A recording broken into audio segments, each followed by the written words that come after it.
আজ তার জন্মদিন, একথা বলবো কি পঞ্জিকার তিথি মিলিয়ে? অন্তরে যে দিন ধরা পড়ে না, সেদিনের উপলব্ধি কি কাল গণনায় হয়?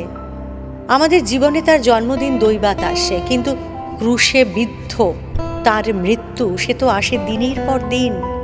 জানি আজ বিশেষ দিনে দেশে দেশে গির্জায় গির্জায় তাঁর স্তব ধ্বনি উঠছে, যিনি পরম পিতার বার্তা এনেছেন মানব সন্তানের কাছে।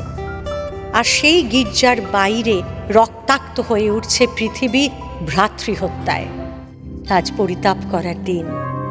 আজ আমাদের উদ্ধত মাথা ধুলোয় নত হোক, চোখ দিয়ে অশ্রু বয়ে যাক।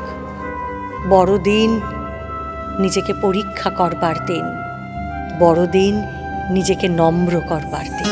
যিশু যদি আসতেন নেমে, কি প্রমাণ হতো? প্রমাণ হতো ঈশ্বর প্রেম ক্রুশ পর্যন্তই যেতে পারে। ক্রুশ অতিক্রম করে যেতে পারে না মৃত্যু পর্যন্ত। যেন যেন যতক্ষণ ক্রুশকে বহন করে আনছে ততক্ষণই প্রেম। যেই ক্রুশে বিদ্ধ হলো আর প্রেম নেই। যেন প্রেমের কোথাও টানা যায় সীমারেখা, বলা যায় এতটুকু, এত দূর, এই অবধি। শুধু বাঁচালেই প্রেম, মারলে প্রেম নয়। এমন কোন যন্ত্রণা আছে যা প্রেম বইতে পারে না? এমন কোন লাঞ্ছনা আছে যা পারে না ক্ষমা করতে? যিশু হঠাৎ আর্তনাদ করে উঠলেন, হে ঈশ্বর, আমাকে তুমি কেন ত্যাগ করলে?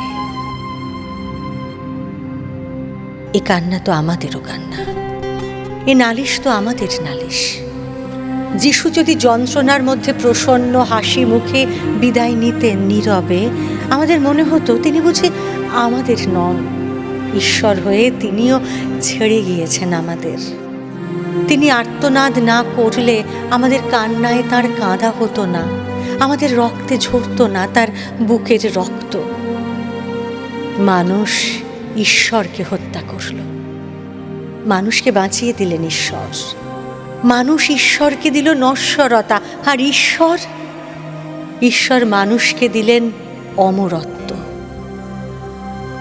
ঈশ্বর মানুষ হয়েছেন, মানুষ এবার ঈশ্বর হবে।